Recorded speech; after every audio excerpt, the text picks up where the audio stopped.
Welcome to Beyond the Clinic, the podcast for health professionals ready to transform their expertise into innovative income streams that extend beyond the traditional clinic model. I'm Sarah Armand-Bushell. I'm a registered dietitian and certified business coach and proud owner of 2 successful online businesses. I understand the leap from the security of a regular salary can feel intimidating because I've been there too. But it doesn't have to be scary, and you do not have to do this alone. Here you'll learn tangible strategies to accelerate your business growth. So if you're dreaming of using your expertise to create impact and a life of freedom, then you're in the right place. Welcome back to episode number 74. And I must start with an apology because, yes, I did miss a week, the week before last. And the only excuse I've got is that I've just been so busy. I've been busy creating something new, which I'll talk to you about in a moment, but I apologize. Thank you so much for noticing. Thank you for all the kind words, for getting in touch. You know, when you podcast, you often don't get very much direct feedback from people. It's not a two-way thing, is it? You don't know how many people are following along with your advice, absorbing what you're saying. So it's just been really lovely to hear from you. So thank you so much for that. Anyway, today, I want to talk to you about Instagram. You probably know by now that I have a bit of a love-hate relationship with social media. I actually don't really enjoy it at all. I don't have any personal accounts, but I do love what it does for my business. So what if I told you that showing up on Instagram could be simple, strategic, and actually only take you about 4 hours a week, and it could lead into paying clients? I know that sounds like it might be a bit too good to be true if you've been spending, your evenings tinkering with Canva, chasing trends that you don't really even enjoy, or avoiding social media altogether because it just feels like such a drain. But today, I want to walk you through how I manage my social media in just 4 hours a week. And of course, from someone who hates social media, it's really just a very simple but strategic way of using social so that you get seen by the right people without actually feeling like it's a massive chore. So stick with me till the end of this episode because first I'm going to give you a breakdown of each part of this plan. And then secondly, I want to share with you something that's brand new that I've been working on, that's been keeping me busy, that's coming very, very soon. It's called Social Media Made Simple. Because once you see how it all works, I know that you'll never look at social media the same way again. Ready? Let's go. Okay, let's start with a bit of a reality check here, where you might be right now. So maybe you are super busy and you're posting on the fly, you're throwing things up and you're hoping that something sticks. Maybe you have time, but actually you're overthinking every caption because you want to sound credible, but you end up sounding a little bit stiff maybe. Or maybe you spend half of Sunday afternoon fiddling with Canva graphics that look pretty but don't really seem to get much interest. Or maybe, well, this is the worst one actually, you put in all that effort, you hit publish, and your posts get ghosted. Just a handful of likes, maybe your mum, your best friend, maybe it's another dietitian, but you don't get any comments and certainly no new inquiries. Now that's draining. You're left wondering whether Instagram even works for professionals like us. And what you want isn't really influencer status. You don't want to be glued to your phone posting 15 times a day, documenting your entire life. What you want is for Instagram to function as part of your business with purpose. You want it to be efficient and actually, you know what? You want it to lead to paying clients. You'd love some clarity, knowing what to post, how often, and actually why, so that the time you invest in this work actually pays off. And that's exactly where I was and why I created my 4-hour visibility plan. And I know it will help you too. So if you're anything like some of my clients, your day might go a bit like this. You've finished your NHS work or a long day in your private practice. You've sorted dinner, you've supervised homework, you've put the washing on, it's about 9:30 at night, and you know what, you're shattered. And you finally sit down with your laptop to do some social media. And the glow of the screen feels more like a burden than an opportunity here. You might open Canva and stare at a blank template and think, okay, what am I going to post tomorrow?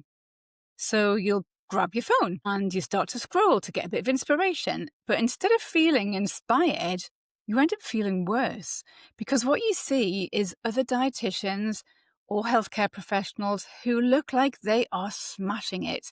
Their reels look professionally filmed. They have thousands of views. Their grids are slick and their followers are just piling in. And you feel that sinking thud in your stomach that, you know what, maybe I'm just not cut out for this. And the thoughts, they can keep spiraling. Maybe you remember that you promised yourself that you were going to grow your business this year.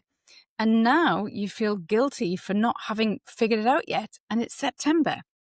Maybe you catch yourself thinking about how other colleagues seem to juggle it all with ease. You know, their clinic, their websites, their family, their social media, and have a thriving business. And you might feel behind.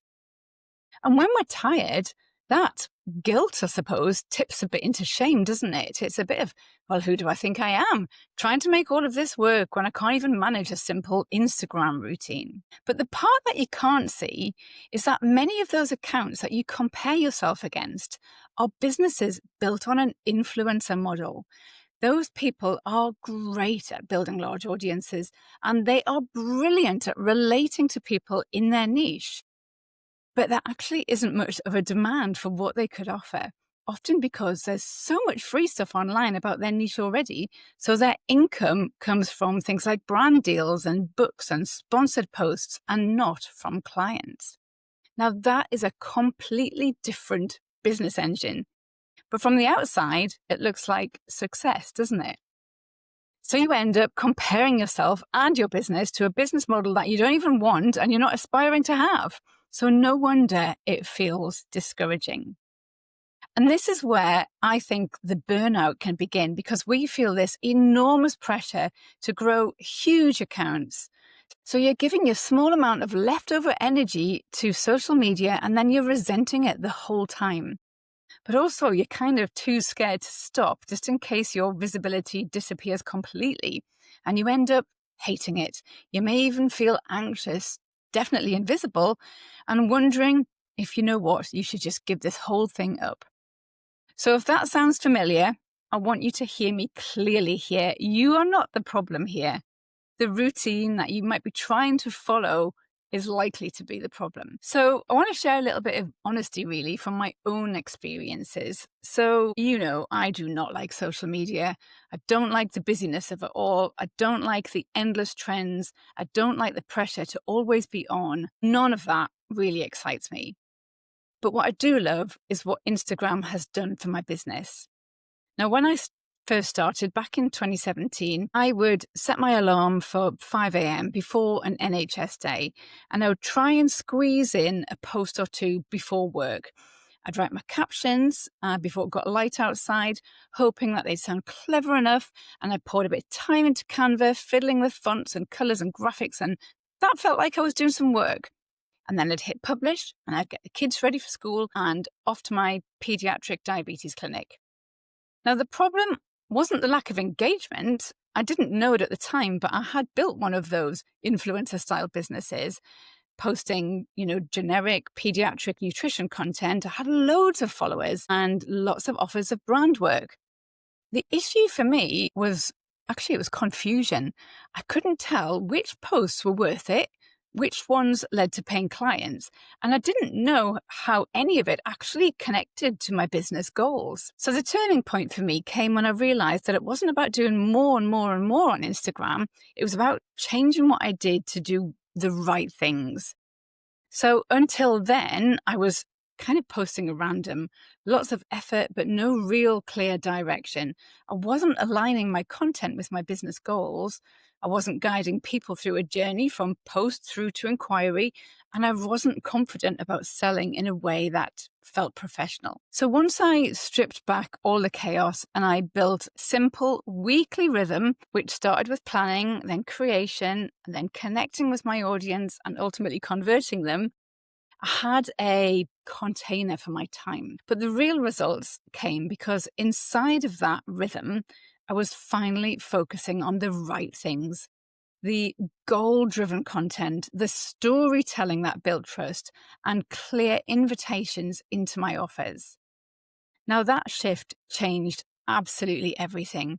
Suddenly, I could close the app without worrying because I knew the essentials were handled. A different type of follower started to find me. New conversations were triggered.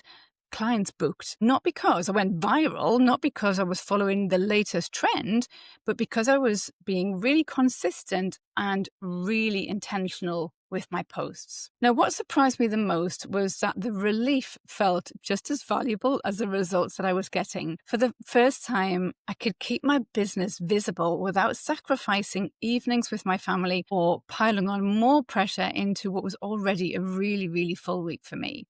And that was a game changer. It gave me back my headspace. It gave me confidence because it was working. And it gave me proof that Instagram could be sustainable and not just stressful. Now, this is not just me. I see this sort of transformation with my clients as well. I want to share with you Cristian's story. Now, Cristian, you might already know him. He's really big on Instagram. He is the Coeliac Dietitian. He is a true expert in his field. So from the outside, it looks like he's flying, nearly 20,000 followers on Instagram. But he actually came to me at the end of last year because despite that big following, he didn't actually have a business. He was actually still working for somebody else. He felt like he was doing all of this hard work with his Instagram account, but getting very little in return. So we worked together on setting up his business, on really sharpening his niche and refining his message to make it super specific and relatable so that his dream clients noticed. And instead of the broader posts about celiac disease, about the gluten-free diet and showcasing his amazing work, he created a single carousel that named a very specific pain point, or a few of them actually, that this newly sharpened niche 100% resonated with. Now that one post, that generated 271 comments. Now, it would be disingenuous of me to say that that one post led instantly to loads and loads of new clients, but it did something really quite important. It took him from the influencer style business model to the expert business model by positioning him as someone who knows, someone who gets it, and it opened up a new door. So Cristian now had DMs to answer. He had conversations to nurture with prospective clients. He had trust to build. So he moved from broadcasting to engaging. And that bridge is what ultimately leads to paying clients. Then there was another client I worked with called Kate. Now, she was showing up regularly, but she did feel invisible. She put in lots of effort, but she was getting zero traction. Hardly any likes, no comments on her posts. And when she did look at her followers, they were also other dietitians. So we refined her content so that with every post, it tied back to her offers. And within weeks, she had people going through her funnels and selling low-cost offers right from Instagram. She said to me, "It's working for the first time ever." Now, when you realize that your time spent on social media can turn into paying clients, it's just brilliant. And this is what happens when you stop winging it and when you start using a system designed for experts who want clients and not just more followers. So I have alluded to a couple of things here, using social media strategically so it aligns with your business goals, and also my 4-hour-a-week system. So let's talk about that system first, 4 hours a week. But before we get to what actually happens during those 4 hours, there's one vital step that we need to do, and I would say nearly everyone skips. So step 0, in effect, is to reconnect with your business goals. Social media is a tool. It's not a strategy. It feeds into your marketing strategy that relates to achieving your business goals. And any tool only works if you know what you're actually trying to build.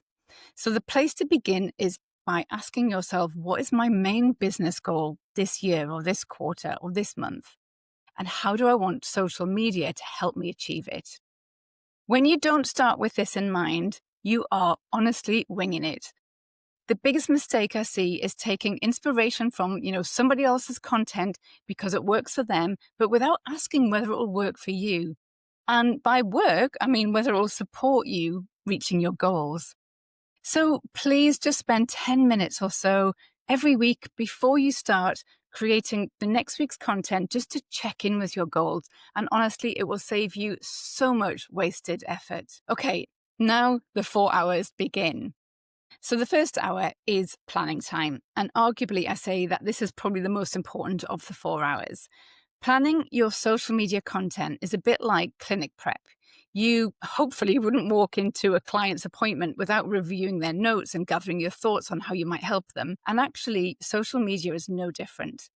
So in this hour, you're going to decide on your posts.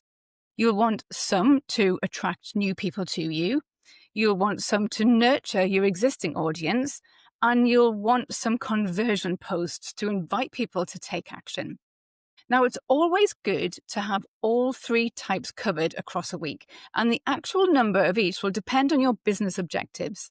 So if your focus is growing your follower numbers at the moment, you're going to need more of the attraction posts. If you're warming people up ahead of making an offer that you might have coming soon, you'll want more of those nurture posts. And if you're in the midst of a sales campaign, then you'll want to lean heavily on those conversion posts. So why do most people get this wrong? Well, because they skip the strategic planning and they scramble instead.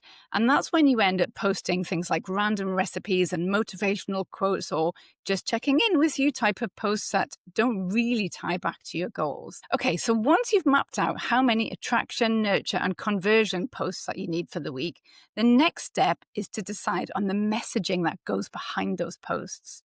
So messaging is the emotional layer of your content. It's about showing your audience that you understand what it feels like to live with their problem so that they feel seen and heard by you. And then positioning yourself as the guide who can help them. So reflect upon how you want the reader to feel and how you want them to see you. Then once your messaging is clear, you're going to choose the content topic. So this is your subject matter expertise, the nutrition science, the methods, the clinical knowledge that you use to help people. And then finally, you decide on the best format to bring that idea to life. So it could be a reel, a carousel, it could be a simple static post with a caption. When you plan like this, you will feel calmer. You'll know exactly what you're posting and the impact that it will have on your audience and ultimately why you're posting it. So there'll be no more of that 10 p.m. Canva panic. Now, the next 2 hours are for creation. So this is your biggest chunk of time, really. And this is where I think time can just disappear if you're not careful. The temptation is to make things perfect. But you know what? Done is better than perfect every single time. In these 2 hours, you want to create your assets.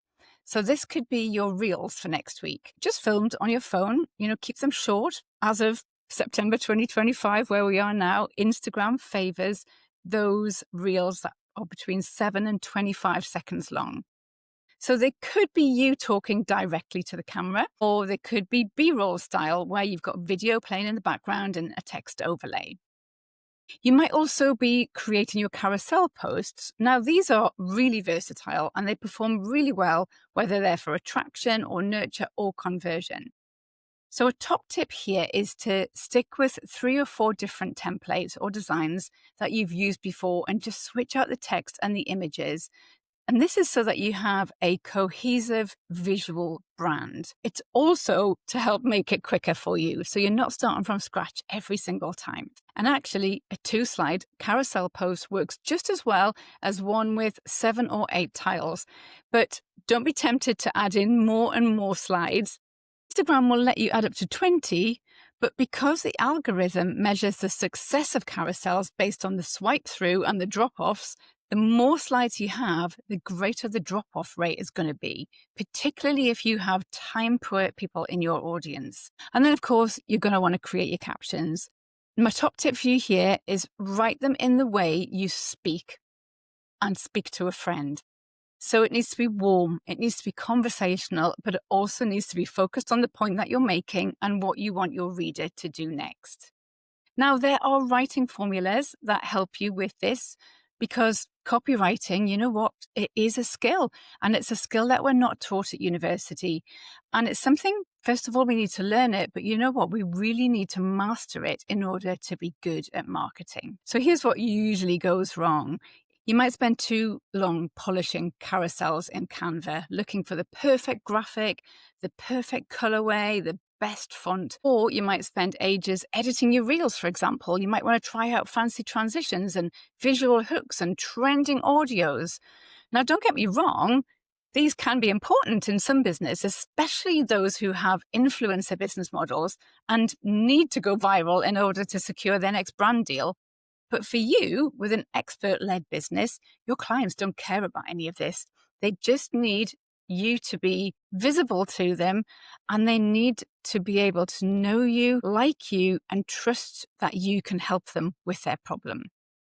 So if you can put all of that other stuff to one side and just focus on what you actually need to do in those 2 hours, you'll finish your session feeling lighter and so prepared for the week ahead. Okay, so now you have your post ready. What do you need to do in that last hour? Well, this is for connection and conversion. So I actually split this last hour up into sort of 10 to 12 minutes across 5 or 6 days of the week. Sometimes I don't do this at all at the weekends. Like I said, I'm not a huge fan of social media, so I'm happy to not use it at the weekends. Okay, connection and conversion. What is this? So you know that posting alone doesn't build a business. People do. And Instagram rewards interaction with people. Now, interaction doesn't mean scrolling. It doesn't mean passively consuming content. It means actively engaging with other accounts. So connect by replying to comments that come into you, but do it with thought and curiosity. Not just thank you so much or a handful of emojis, but tell me more. How does that affect your day-to-day life? You also want to be answering your DMs really quickly so that people who have put their hand up and chosen to make contact aren't left hanging. And you want to have a back and forth conversation with them. Ask questions, find out more, treat them as if they're a friend, picking your brain about their health condition. So connection, it should feel warm. It should feel like bumping into a friend on the high street and having a quick chat with them. And you know what? If you don't get many comments or DMs just yet, spend that time engaging with other accounts in the same niche as you, where your ideal clients are likely already hanging out. So this is a great way to get noticed by those other accounts, which could lead to a collaboration opportunity in the future, and also get noticed by those ideal clients. But actually, more importantly, it signals to the algorithm what your account is actually about. And as for the conversion part, it's very similar in terms of having conversations with people. Now, I know that many of you hate having sales conversations. It doesn't come naturally to us, especially without any formal sales training. But conversion conversations are just conversations. They're chats with another human being about how you can help them and what the next steps are. So I like to think of this as a bit like an act of service, or in fact, not telling people how you can help them being a bit of a disservice. It leaves them wallowing in their suffering. So what I do is I follow up when someone comments to a post where I might have spoken about their problems. And I ask them to tell me a bit more how it feels for them, what the impact is living with that problem, and what they've tried before that hasn't worked. You also want to be checking in with people who've downloaded your freebie. Ask them how they've got on with implementing whatever it was that was inside. Did they have any questions about it? Did they get stuck? Do they need any further explanation? And then you can invite them to take the next step when someone is clearly engaged. So I've got a bit of a mindset reframe here. Selling is helping someone, but with structure. So in clinic, if you think about it, if someone hinted that they needed even more support from you, you would never ignore it. You'd tell them what the next step is. And you know what? It's no different on social media. So when connection and conversion conversations work really, really well, it does feel professional. You're guiding people towards the help that they've already told you that they want. Okay, we've covered a lot. So here's the whole thing put together. So 10 minutes or so to reconnect with your business goals. 1 hour of planning time, 2 hours of creation time, and then 1 hour split across the week for connection and conversion conversations. So that's 4 hours in total. That is it. Social media doesn't sound so bad when you structure your workflow like this, does it? I do my planning and creation on a Friday morning, and I'd love for you to open your diary and block some time once a week so you can do this kind of work too. Now, protect this time, just like you would a client call. Expect some resistance because your brain will tell you that you're too busy with other things that are more important and that you'll catch up on this later.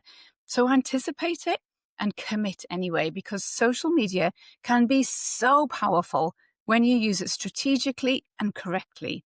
Otherwise, it really is just a total waste of your time. And if you're listening and you're thinking, my gosh, I need to learn how to use social media strategically, then I'd love to invite you to join the waitlist for Social Media Made Simple. This is my brand new program starting on the 20th of October, and it's designed specifically for dietitians, nutritionists, and registered healthcare professionals who want to stop winging it and start using social media properly, so that you can attract clients online without wasting hours glued to your phone. Now, inside, you'll learn how to plan your content with a clear purpose. You'll create posts that bring in actual client inquiries, and you'll grow a following that converts. And the best part? You'll have access to my AI tools to generate ideas, to plan your content calendar, and draft posts in minutes. You do not need to chase trends. You do not need to go viral or become an influencer. This is all about growing your business in a clear, straightforward way. So the doors are going to be open soon. And as this is the beta round, spots are very, very limited. So join the waitlist today so you'll be the first to know when enrollment begins. Just head to saraharmondbushell.com, social-media-made-simple-waitlist, and add your name. Don't worry, I'll put the link in the show notes too. If you've been worrying about whether you'll have the time, I want you to remember this. The whole point of this is to save you time. If you've been afraid that you'll feel salesy, I want you to know this as well. I'm going to show you exactly how to sell so it feels like it's helping. And if you've been wondering whether Instagram can really work for you, let me remind you of Cristian, of Kate, and also of my story, all real proof that it can. You do not need to be online all of the time. You do not need to copy what the influencers are doing. You don't even need to post daily or spend your weekends in Canva. Just 4 focused hours aligned with your goals is enough to build visibility, engagement, and clients week after week after week. Bye for now. That's it for another week. Thank you so much for joining me as we explore the abundance of strategies to help you recapture that feeling of possibility and excitement as you drive your business forwards and beyond the clinic room. If you found today's episode inspirational, then don't forget to like and subscribe to the show to stay in the loop for more valuable advice that I'm going to be sharing each week. If you want to be the first to hear about new episode releases, news and ways that I can support your business growth, then please don't forget to check out the links in the show notes, and you can also connect with me from there. Don't keep me a secret. I would be delighted if you left a review and shared this podcast with your colleagues. Until next time, bye for now.